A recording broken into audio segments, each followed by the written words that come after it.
قل یا عبادی الذین اسرفوا علی انفسہم لا تقنطوا من رحمت اللہ ان اللہ یغفر الذنوب جمیعا انہ هو الغفور الرحیم۔ کہہ دیجئے اے میرے بندو، جنہوں نے حدیں پار کر دی ہیں اسراف کر کے، یعنی گناہوں کی حدیں پار کر دی ہیں، بہت زیادہ گناہ کر کے، لا تقنطوا من رحمت اللہ، اللہ کی رحمت سے مایوس نہ ہو، ان اللہ یغفر الذنوب جمیعا، بے شک اللہ سبحانہ وتعالیٰ تمام کے تمام گناہ معاف فرما دیتا ہے، انہ هو الغفور الرحیم، بے شک وہ انتہائی غفور ہے، انتہائی رحیم ہے۔ دیکھیے میرا سوال ہے، وہ لوگ جو یہ سوچتے ہیں کہ پتہ نہیں ہمیں معاف کر دیا گیا ہے کہ نہیں کر دیا گیا ہے، اور کچھ لوگ یہ بھی سوچتے ہیں کہ ہاں معاف تو کر دیا گیا ہے لیکن سٹل اس کی پنشمنٹ دنیا میں تو ہمیں ملے گی، یہ بھی کہیں نہ کہیں لوگوں کے مائنڈ میں بیٹھا ہوتا ہے کہ چلو معاف تو ہم ہو گئے ہیں لیکن کچھ گناہ ایسے ہوتے ہیں کہ وہ معافی ان کی ہو جاتی ہے لیکن ان کے ایول ایفیکٹس رہتے ہیں۔ اللہ اکبر، اللہ معاف کرے اس طرح کی نیگیٹو سوچ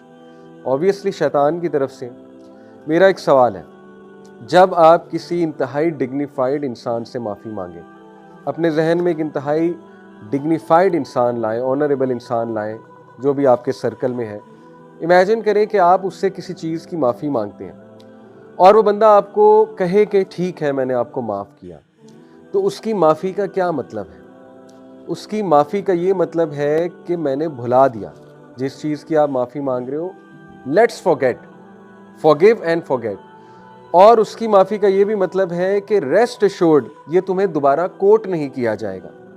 جس کی تم نے معافی مانگ لی ہے یہ دوبارہ تمہیں کوٹ نہیں کیا جائے گا۔ اور تیسری چیز کہ اس سے متعلق کوئی بھی ایول ایفیکٹ تم پر نہیں آئے گا، اس کی گارنٹی میں دیتا ہوں، یہ آنریبل انسان آپ کو کہے گا، اس کی گارنٹی میں دیتا ہوں کہ اس سے متعلق جو شر ہے، ایول ہے، وہ تم پر نہیں آئے گا کیونکہ اس کی معافی مانگ چکے ہو تم، this is over, the chapter is closed. اب آپ سوچیں، اگر ایک آنریبل انسان سے آپ کی یہ امید ہے تو اللہ سبحانہ وتعالیٰ جو کہ کائنات کا رب ہے، جو کہ سب سے زیادہ غفور ہے، سب سے زیادہ رحیم ہے، جو ایک ایک ایٹم کو کنٹرول کرتا ہے، جو لوگوں کے دلوں کو کنٹرول کرتا ہے، جس کے اجازت کے بغیر ایک چڑیا بھی پر نہیں مار سکتی، جس کی اجازت کے بغیر ایک ایٹم نہیں ہل سکتا، تو جب آپ اس سے معافی مانگتے ہیں تو پھر کیا معاملہ ہے؟ اللہ سے زیادہ آنریبل اور ڈگنیفائڈ کون ہے؟ جب اللہ سے آپ نے معافی مانگی اور اللہ نے آپ کو معاف کر دیا تو اس کا کیا مطلب ہے؟ اس کا یہ مطلب ہے کہ اٹس فارگوٹن، اٹس اوور، اور اس کے ایول ایفیکٹس تم تک نہیں آئیں گے۔ یہی مطلب ہے، جو مطلب آپ ایک آنریبل انسان سے سمجھ رہے ہیں، وہی مطلب سب سے زیادہ آنریبل ہستی، ڈگنیفائڈ ہستی اللہ سبحانہ وتعالیٰ کی۔ اور اللہ سبحانہ وتعالیٰ وہ ذات ہے جو گناہوں پہ پردہ بھی ڈالتا ہے بلکہ گناہوں کو نیکیوں میں بدل دیتا ہے، یعنی اتنا مرسیفل ہے اللہ سبحانہ وتعالیٰ، اتنا رحمان و رحیم۔ تو اب مسئلہ یہ ہے کہ یہ جو وسوسے آتے ہیں کہ پتہ نہیں مجھے معاف کیا گیا کہ نہیں کیا گیا، آف کورس یہ شیطان کی طرف سے، کیونکہ شیطان تو چاہتا ہے آپ کو مستقل پریشان رکھنا۔ ہیونگ سیڈ اٹ، اپنے گناہوں پہ نادم ہونا اور اس وجہ سے نادم ہونا کہ انسان ہمبل رہے، یہ ایک اچھی عادت ہے، لیکن اتنا ایکسٹرا نادم ہونا کہ اس گناہ کے ریگریٹ کو ان پروڈکٹیو بنا لینا اور ہر وقت پریشان رہنا، یہ پھر شیطان کی طرف سے وسوسہ ہے۔ اس حوالے سے میں سورہ زمر کی جو آیت نمبر 53 آپ کے سامنے رکھی، اس میں سے 10 پوائنٹس وہ امام الرازی جو تفسیر الرازی ہے، اس میں امام الرازی 10 ایسے نقطے بیان کرتے ہیں اللہ سبحانہ تعالیٰ کی رحمت کے حوالے سے جو اس آیت سے نکلتے ہیں، اس ایک آیت سے۔ یعنی دیکھیں مفسرین نے کتنا غور کیا ہے قرآن مجید میں۔ کیا نقطے نکلتے ہیں؟ سب سے پہلے امام الرازی کہتے ہیں کہ اللہ سبحانہ تعالیٰ نے کہا یا عبادی، عبادی کا مطلب ہے میرے بندوں۔ امام الرازی کہتے ہیں کہ جب اللہ آپ کو اپنا کہہ رہا ہے، جیسے آپ باپ سے معافی مانگے، باپ آپ کو کہے کہ ٹھیک ہے میں نے تجھے معاف کیا، اور باپ آپ کو کہے کہ اے میرے بیٹے یا اے میری بیٹی میں نے تجھے معاف کیا، آپ مجھے بتائیں کہ جب باپ آپ کو اپنا کہہ کے مخاطب کرے گا تو کتنا کانفیڈنس آپ کا بڑھنا چاہیے۔ اللہ سبحانہ تعالیٰ آپ کو اپنا کہہ کے پکار رہا ہے کہ میرے بندو، یہ بھی کہا جا سکتا تھا کل یا ایھا الانسان، اے انسان، یہ بھی تو کہا جا سکتا تھا، لیکن نہیں، اللہ نے کہا کل یا عبادی، اے میرے بندو تو پہلی بات امام الرازی نے کہ اللہ آپ کو اپنا کہہ رہا ہے تو وہ معاف کیوں نہیں کرے گا آپ کو؟ اتنے پیار سے آپ سے اللہ سبحانہ تعالیٰ بات کر رہا ہے۔ نمبر 2، عبادی، عبد آپ کو پتہ ہے غلام کو بھی کہتے ہیں، اور عبد جو ہے یہ ایک بیچارگی کی سٹیٹ ہے، مسکنت کی سٹیٹ ہے، عاجزی کی سٹیٹ ہے، محتاجی کی سٹیٹ ہے۔ تو اللہ سبحانہ و تعالیٰ اپنے بندوں کو یہ امید دلا رہا ہے اور یہ بات باور کروا رہا ہے کہ مجھے پتہ ہے تم کس محتاجی سے، کس بیچارگی سے میرے پاس آئے ہو، اور تمہیں یہ کتنا تنگ کرتی ہے چیز، یہ ریگریٹ تمہیں کتنا تنگ کرتا ہے، یہ مجھے معلوم ہے۔ تو عبادی سے یہ امپلیکیشن بھی نکلتی ہے کہ تم انتہائی محتاجی کی سٹیٹ میں آئے ہو اور یہ مجھے بات پتہ ہے۔ دیکھیے اللہ تعالیٰ نے عبادی کا لفظ جو استعمال کیا اس میں ایک تو اپنائیت اور دوسرا اس میں یہ اکنالجمنٹ ہے کہ I know what you're going through، مجھے پتہ ہے تمہیں کیا چیز تنگ کر رہی ہے اور تم کتنا محتاجی میں آئے ہو، کتنی بیچارگی میں آئے ہو۔ پوائنٹ نمبر 3، امام الرازی کہتے ہیں اللہ سبحانہ تعالیٰ نے کہا اسرفوا علی انفسہم، جنہوں نے اپنی جانوں پر ظلم کیا ہے اور حدیں پار کی ہیں۔ سبحان اللہ، اس میں کتنا گہرا نقطہ ہے۔ وہ کہتے ہیں کہ دیکھیے جب آپ نے کسی انسان کا کوئی نقصان کیا ہوتا ہے نا، یعنی آپ کی کسی سے لڑائی ہوئی، آپ نے گالم گلوچ کی یا ان کا کوئی حق مار لیا، تو انسانوں کے ساتھ جب بھی آپ معافی مانگیں گے تو ان کا بھی کوئی نہ کوئی نقصان ہوا ہوگا، آپ کا تو ہوا ہوگا، ان کا بھی کوئی نہ کوئی نقصان ہوا ہوگا کیونکہ وہ انسان ہے۔ اور جب آپ نے کسی دوسرے کا بھی نقصان کیا ہوا ہے، جیسے مجھ سے کوئی معافی مانگنے آئے تو میرے لیے تھوڑا سا شاید مشکل ہو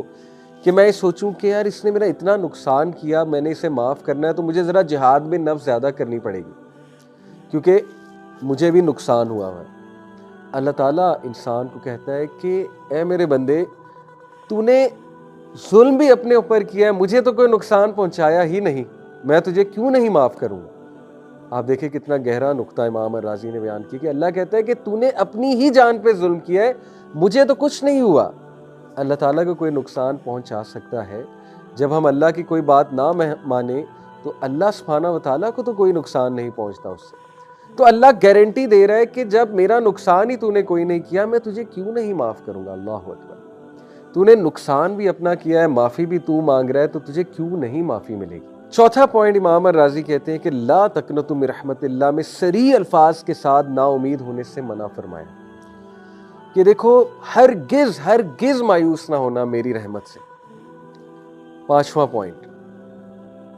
من رحمت اللہ، آپ دیکھیے کہ یہاں پر یہ بھی کہا جا سکتا تھا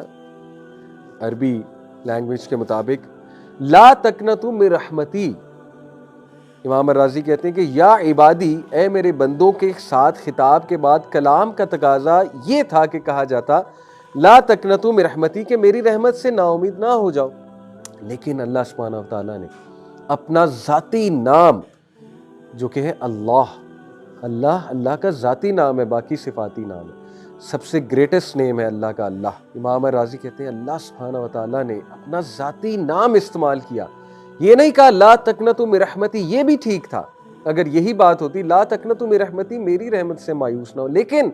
اللہ نے کہا کہ من رحمت اللہ کی رحمت سے مایوس نہ ہو۔ یہ پتہ کیا ہے؟ یہ بالکل اسی طرح ہے کہ ایک بیٹا باپ سے یا ایک بیٹی باپ سے معافی مانگنے آئے، باپ کہے کہ میں نے تجھے معاف کیا، لیکن باپ کہے کہ میں نے اپنا نام لے، میں نے لیٹ سے عبداللہ نے سن آف فلانے نے تجھے معاف کیا، تو کتنی اپنائیت ہے اس میں اور کتنا ایمفسس ہے اس میں کہ وہ اپنا نام لے کر کہہ رہے ہیں کہ میں نے تجھے معاف کر دیا ہے بیٹا۔ اللہ سبحانہ تعالیٰ اپنا ذاتی نام استعمال کرتے ہوئے کہتے ہیں کہ اللہ کی رحمت سے مایوس نہ ہو جانا، میں گارنٹی دے رہا ہوں، اللہ گارنٹی دے رہا ہے کہ اللہ کی رحمت سے مایوس نہ ہو جانا۔ چھٹا پوائنٹ ان اللہ یغفر الذنوب جمیعا، امام الرازی کہتے ہیں یہاں پہ یہ بھی کہا جا سکتا تھا انہ یغفر الذنوب جمیعا، بے شک وہ تمام کے تمام گناہ معاف فرما دیتا ہے، لیکن اگین ایمفسس کے لیے، مزید تاکید کے لیے، اللہ کو پتہ ہے کہ میرے جو بندے ہیں یہ بہت کمزور ہیں، بار بار ظاہر ہے ان کو پریشانی ہوگی، ان کو وسوسے آئیں گے، تو اللہ نے مزید ایمفسس کے لیے دوبارہ کہا ان اللہ یغفر الذنوب جمیعا، بے شک میں اللہ سب کے سب گناہ معاف فرما دوں گا۔ اللہ اکبر۔ اور پھر 7واں پوائنٹ آپ دیکھیے کہ یہ بات اگر ہوتی انہ یغفر الذنوب، کہ گناہ جو ہیں ظاہر ہے ذنوب گناہوں کی جمع ہے، آلریڈی ذنوب کا مطلب ہے کہ سارے کے سارے گناہ جمع ہے، لیکن اللہ سبحانہ تعالیٰ نے مزید تاکید کے لیے جمیعہ بھی کہہ دیا کہ تمام کے تمام گناہ، جمیعہ کے ساتھ مزید تاکید فرما دی کہ اللہ تعالیٰ توبہ کے ساتھ تمام گناہ حتیٰ کہ شرک اکبر جیسے گناہ کو بھی بخش دیتا ہے اگر توبہ سچی ہے۔ تو دیکھیے اللہ تعالیٰ بار بار اپنے بندوں کو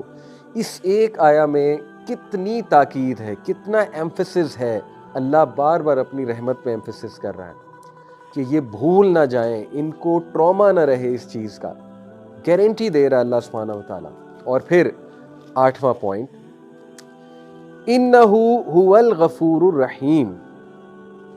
امام الرازی کہتے ہیں کہ اگر صرف یہی بات ہوتی کہ انہ الغفور الرحیم تو یہ بھی بات درست تھی، دوبارہ سے تاکید دلانے کے لیے، دوبارہ سے ایمفیسس کرنے کے لیے اللہ نے کہا بے شک وہ اور وہ، انہ هو الغفور الرحیم، 2 بار اللہ نے ایمفیسس دلایا کہ یہ بندہ اس کو شک نہ ہو میری توبہ پہ، بے شک وہ اور وہ تمام کے تمام گناہ معاف کر دیتا ہے۔ اور پھر 9واں پوائنٹ کہ اللہ سبحانہ و تعالیٰ نے الغفور، یہ جو اللہ کا ایٹریبیوٹ ہے، اللہ کی صفت ہے الغفور، یہ غفرہ سے نکلا ہے جس کا اصل معنی ہے پردہ ڈالنا، اور ظاہر ہے کہ الغفور اس سے مبالغے کا صیغہ ہے، یعنی اللہ تعالیٰ بندوں کے گناہوں پر بہت زیادہ پردہ ڈالنے والا ہے، یہ عذاب کا باعث بننے والی چیزوں کو دور کرنے کی طرف اشارہ۔ اللہ اکبر، یہ ہے گارنٹی۔ جو بندہ سمجھتا ہے نا کہ ہاں شاید معافی ہو چکی ہے لیکن دیکھیں کچھ گناہ ہوتے ہیں کہ ان کا اثر تو رہتا ہے، تو ان کے لیے یہ تاکید یہاں پر کی جا رہی ہے کہ نہیں، جب چھپا دیا اللہ نے، ختم کر دیا اس چیز کو اور بہت زیادہ اس کو چھپا دیا تو اس کا اثر بھی نہیں آئے گا تمہاری زندگیوں پر۔ کیوں یہ سوچتے ہو کہ 10 سال پرانا کیا گناہ اس کی سزا آج مل رہی ہے؟ بھئی کتنی بار توبہ کر چکے ہو، کتنی بار اللہ سبحانہ تعالیٰ سے معافی مانگ چکے ہو، لیکن معافی خالص ہونی چاہیے، توبہ خالص ہونی چاہیے، دوبارہ نہیں پلٹنا اس گناہ کی طرف۔ ہاں حدیث میں، صحیح مسلم کی حدیث سے یہ اشارہ بھی ملتا ہے کہ کبھی کبھی ایک انسان ایک گناہ میں اس طرح پڑ جاتا ہے کہ وہ ریپیٹ کرتا ہے اس گناہ کو، لیکن بار بار سچی توبہ کرتا ہے، توبہ اس کی خالص ہوتی ہے، اللہ تعالیٰ اسے ہر بار معاف فرماتا ہے، لیکن جان بوجھ کے گناہ کی طرف جانا یہ خطرناک بات ہے۔ تو یہ اللہ سبحانہ تعالیٰ جو غفور، غفرہ اس کا روٹ ورڈ ہے، یعنی پردہ ڈال دیتا ہے، اور الغفور مبالغے کا صیغہ ہے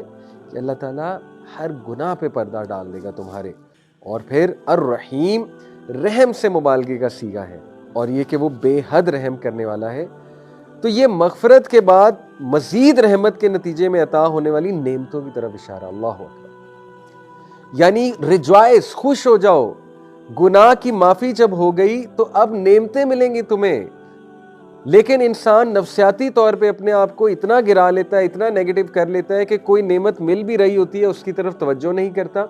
اور اسی ڈپریشن میں رہتا ہے، میرا گناہ نہیں معاف ہوا، میرا گناہ نہیں معاف ہوا، نعمتوں کی طرف، رحمتوں کی طرف دیکھ ہی نہیں رہا ہوتا۔ اللہ گارنٹی دے رہا ہے، امام الرازی کہتے ہیں کہ الغفور کے بعد الرحیم جو اللہ سبحانہ و تعالیٰ نے کہا، یہ مغفرت کے بعد مزید رحمت کے نتیجے میں عطا ہونے والی نعمتوں کی طرف اشارہ ہے۔ اس کی مثال بھی دی امام الرازی نے کہ مثلاً کوئی شخص کسی چور کو چوری کرتے ہوئے پکڑ لیتا ہے، اب وہ اسے سزا دے یا دلوا سکتا ہے، مگر وہ اس کی منتوں اور آئندہ ایسا نہ کرنے کے وعدے کی وجہ سے اس کی چوری پر پردہ ڈال دیتا ہے اور کسی کو اس کی اطلاع نہیں دیتا۔ یہ مغفرت ہے۔ پھر